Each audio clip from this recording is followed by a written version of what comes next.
Buenas tardes. Hoy le voy a preparar una clase de poleas y aparejo. Esto le va a servir y también vamos a dar la parte teórica y también uno o dos ejemplos prácticos para que ustedes puedan tener de ejemplo. Ahora yo le voy a compartir una pantalla y vamos a ir viendo.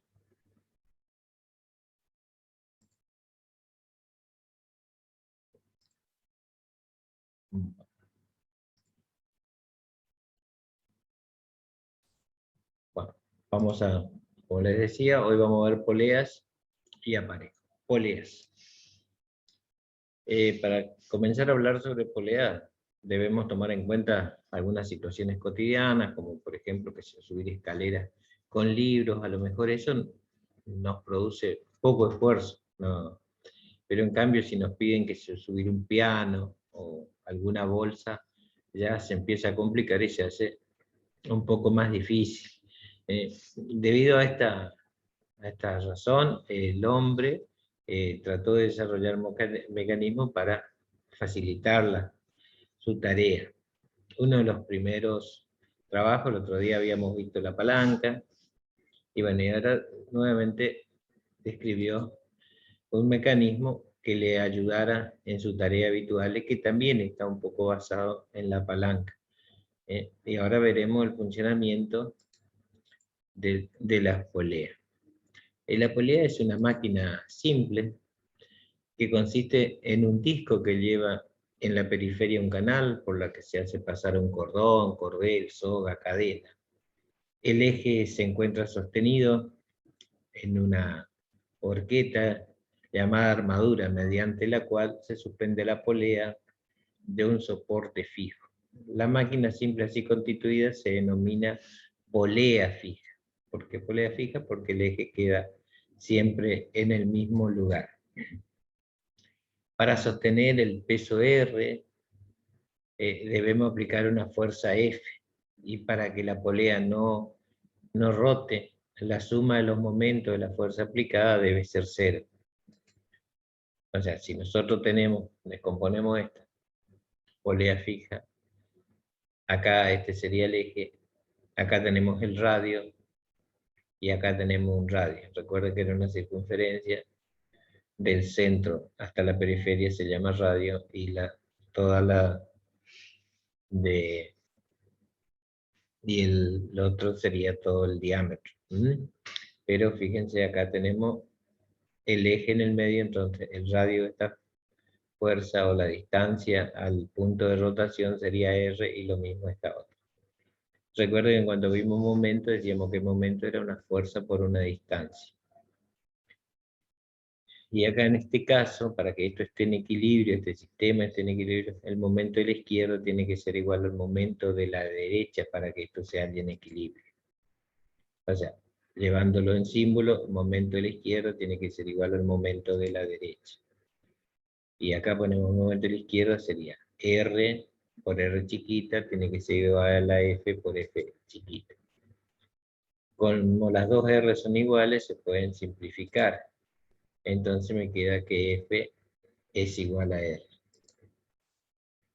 Lo cual indica que la fuerza motriz es igual a la resistencia, en ausencia de roce, ya que con él la fuerza es un poquito mayor, pero nosotros vamos a suponer que es una superficie totalmente lisa y que no sufre rozamiento. Eso, como el tema de rozamiento es algo más para cursos más elevados, y ustedes hoy por hoy todavía no tienen noción de qué se trata, consideramos que la superficie es totalmente lisa y que no tiene ningún rozamiento. Entonces se deduce que con el uso de una polea fija no se obtiene ahorro de fuerza, pero proporciona seguridad y comodidad al trabajar en ella. Si vemos sus aplicaciones podemos encontrar más beneficios, por ejemplo cuando se utiliza como roldana para subir el agua de un pozo, o un balde en un edificio en construcción, un ascensor, etc. Con esto se concluye que la polea fija cambia únicamente la dirección de la fuerza. O sea, una va hacia arriba y otra hacia abajo. Pero son la misma, o sea, la resistencia y la fuerza que hacemos es la misma. También vamos a afirmar que las poleas fijas se la puede considerar también como una palanca de primer grado, con brazos iguales. ¿Eh? A ver, más o menos lo que nosotros cuando hablábamos de las palancas de primer grado, que en un caso era el sub y baja que veíamos en las plazas, ya que el apoyo se encuentra entre las dos fuerzas, por eso eran de primer grado. La longitud del brazo sería R, por lo tanto la fuerza es igual a R, es decir, el peso del objeto es igual a la fuerza que debemos aplicar. Esa misma polea fija se puede utilizar como polea móvil, si la armadura se cuelga un peso y entonces es el cordón el que se fija al soporte. Un caso así. Nosotros atamos el cordón a un lugar y esta polea es fija. Fíjense que si nosotros tiramos, hacemos una fuerza hacia arriba, esto va a ir rotando y va a ir subiendo, y si la aflojamos va a bajar. Por eso se llama móvil. ¿Por qué? Porque este eje se mueve. En la medida que nosotros hacemos fuerza, esto se mueve. A diferencia de la polea fija, la polea móvil se apoya sobre la cuerda, y debido a eso multiplica la fuerza ejercida, por lo que vendría siendo una palanca de segunda clase. Fíjense, el caso este sería el caso cuando nosotros veíamos el caso de la carretilla, donde el apoyo estaba en la rueda, la resistencia sería la carga de la carretilla, y esto la fuerza que ejerce el hombre, por eso. Pero en este caso, bueno, se asimila a eso. También tiene un movimiento de rotación, porque tú vas girando, y de traslación, porque sube y baja a medida que vas girando. El peso del objeto se descompone entre las dos ramas del cordel. Luego la fuerza aplicada será la mitad de la resistencia. Esto siempre en ausencia de rozamiento. Para que esté en equilibrio, la suma de los momentos producidos por la fuerza motriz y la resistencia debe ser cero. Si nosotros hacemos sumatoria de momentos desde acá de A, ¿qué vamos a tener? Tomamos un momento acá porque este es el apoyo. ¿Qué va a ser? Va a ser R por R chiquita menos, porque esta trata de girar hacia la derecha, trata de girar hacia la izquierda, menos las F por 2R, porque tengo una R y otra R, eso tiene que ser igual a 0 para que esté en equilibrio. Entonces, de acá, como las dos R son chiquitas, son iguales, las puedo simplificar, y ahí que me queda que R es igual a F sobre 2. Por lo tanto, si yo paso el 2, la fuerza realizada va a ser igual a la resistencia dividido 2. En la polea móvil se produce equilibrio cuando la fuerza motora es igual a la mitad o más allá de la resistencia. Esto quiere decir que en la polea móvil se economiza el 50% de la fuerza, ventajas mecánicas, pero es incómoda y peligrosa para trabajar. Por este motivo se la usa combinada con una polea fija, obteniéndose las ventajas de ambas, economía de fuerza y mayor comodidad para trabajar, quedando de esta manera. Esto es lo que generalmente nosotros vemos. Tenemos una polea que es móvil y esta que es polea fija. ¿Se acuerdan? Este es el primer caso que vimos. Entonces, si esto lo descomponemos, cortamos acá la cuerda, nosotros decíamos que esta fuerza era la misma que esta. Entonces, si acá es F, acá también es F, entonces por lo tanto aquí también va a ser F. Y queda así. Si nosotros acá en este caso volvemos a hacer el momento con respecto a, para que esté en equilibrio, ¿qué me va a dar? La sumatoria de momento en A va a ser R grande por el radio, tiene que ser igual a menos F por 2R, tiene que ser igual a 0. De ahí despejamos, entonces como las 2R chiquitas que son los radios son iguales, se simplifican, nos queda que R es igual a F por 2, y por lo tanto despejamos F y queda que es R dividido 2. O sea, la fuerza que hacemos es la resistencia dividido 2. Una fuerza necesaria entonces para equilibrar en un caso de polea fija y polea móvil es la mitad. En la práctica, para aumentar más la ventaja mecánica de las poleas, se suelen emplear grupos de esta, que ya cuando hablamos de grupos ya decimos que son aparejos.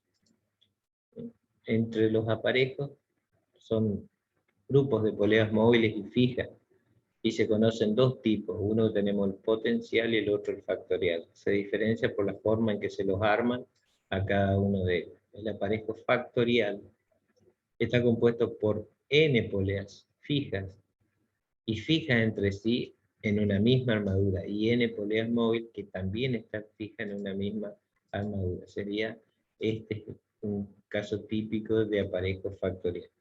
A todas estas dos están fijas en esta armadura y estas también están fijas en esta armadura, pero si nosotros tiramos de esta fuerza, esto va rotando, va subiendo. Esto sería un aparejo factorial. En este caso, y acá se cuelga la resistencia, en este caso, la fuerza de equilibrio es igual al peso de la resistencia dividido por 2n. N es la cantidad de poleas móviles que tenemos. En este caso tenemos dos, porque estas dos son móviles. Estas suben o bajan, de acuerdo a si tiramos o aflojamos esta cuerda. La fórmula entonces para hallar esta fuerza es R dividido 2n, donde n es el número de poleas móviles. Acá tenemos fuerza necesaria para equilibrar el peso, R es la resistencia o peso de equilibrar, y n es el número de poleas móviles. Después tenemos el aparejo potencial. Cuando es potencial, están armados de esta forma. Tenemos una polea fija, esta es polea móvil, de esta polea móvil se cuelga esta otra. Fíjense, acá dijimos que acá se hacía la mitad de la fuerza. Acá otra vez va a ser la mitad de esta. Y así sucesivamente, a medida que vamos agregando más poleas móviles. En este caso, en el caso de los aparejos potencial, está compuesto por n polea móvil y una polea fija. Permite realizar una menor fuerza de equilibrio que en el caso del aparejo factorial. En este caso, la fuerza de equilibrio viene dado por la fórmula. Fuerza igual a R dividido 2 a la N. N ya viene como potencia, siendo N el número de poleas móviles. Lo demás ya conocemos. F, fuerza necesaria para equilibrar, y R, la resistencia. Haciendo un resumen, vemos que cada una de las fórmulas que se utilizan para calcular la fuerza de equilibrio sería, si nosotros usamos una polea fija, la fuerza va a ser igual a la resistencia. En el caso de una polea móvil, la fuerza es igual a la resistencia dividido 2. En el caso que usemos un aparejo factorial, la fuerza sería igual a R dividido 2N. Y en el caso de que usemos un aparejo potencial, la fuerza sería igual a R dividido 2 a la R. A continuación veremos un ejemplo, cómo aplicaríamos la fórmula para hallar las fuerzas de equilibrio. Supongamos que tenemos una bolsa de cemento que queremos equilibrar, que pesa 50 kilos. Primero vamos a calcular usando una polea fija, segundo una polea móvil. Tercero, usando un aparejo factorial de 4 poleas móviles. Y el último, usando un aparejo potencial de 4 poleas móviles. Resolvemos. Para el caso A, usando una polea fija, dijimos que la fórmula era fuerza igual a R, entonces la resistencia igual a 50, la fuerza va a ser 50 kilos. Para el caso B, usando una polea móvil, en este caso la fórmula es fuerza igual a R dividido 2, acá sería 50 dividido 2, me da 25 kilos. Para el caso que usamos un aparejo factorial de 4 poleas móviles, en este caso el valor de N es 4, dado que tenemos 4 poleas móviles. La fórmula es así. F es igual a R dividido 2N. N es la cantidad de número de poleas móviles, en este caso tenemos 4. Toma que N es igual a 4. R va a ser 50 dividido 2 por 4. Ahí me queda 50 dividido 8, 6,25 kilos. Para el caso D, usando un aparejo potencial de 4 poleas móviles, en este caso el valor de N es 4. Dado que tenemos 4 poleas móviles, la fórmula sería F igual a R dividido 2 a la N. N potencia queda 50 dividido 2 A la cuarta, acá 50 dividido 6, 3,25 kilos. Fíjense que si nosotros analizamos en el caso de la polea fija, para equilibrar una bolsa de 50 kilos, tuvimos que hacer 50 kilos de fuerza. En el caso de polea móvil tuvimos que hacer 25 kilos de fuerza para equilibrar. En el caso de una pareja factorial, y sí, tenemos con 6,25 kilos ya equilibramos. Fíjense en el caso del potencial ya con 3 kilos, 125 gramos ya se equilibra. Fíjense que es muchísimo menos la fuerza. Como conclusión vemos que si trabajamos con una polea fija, la fuerza que debemos realizar para equilibrar un peso es la misma que el peso tiene. En el caso de una polea móvil, la fuerza que debemos realizar es la mitad de lo que el peso tiene. Y en el caso de un aparejo factorial, la fuerza que debemos realizar para equilibrar un peso cualquiera es bastante menor que la del objeto. Y ya en el caso de un factorial es muchísimo menor. Este mecanismo es lo que se emplea, lo que ustedes ven por ahí en los talleres mecánicos, que utilizan para levantar, y los malacates que usan para subir y bajar los motores. Eso está con este tipo, con el caso de aparejo potencial, tiene esa misma principio, para que sea mucho menor la fuerza con que se pueden levantar grandes pesos.